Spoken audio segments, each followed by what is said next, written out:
আসসালামু আলাইকুম। লক্ষতোরা চা বাগান, সিলেটে আসছিলাম, একটা চা বাগান দেখে যাই। তারপরে এই চা বাগানটা আসলাম।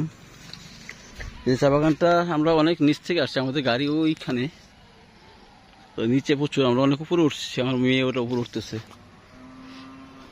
আমরা আর উপরে যাবো, যেটা পিছনে আসলে বিশাল বিশাল বড় একটা চা বাগান, যেটা ওয়াও ওয়াও, কত বড়, বিশাল বিশাল একটা চা বাগান।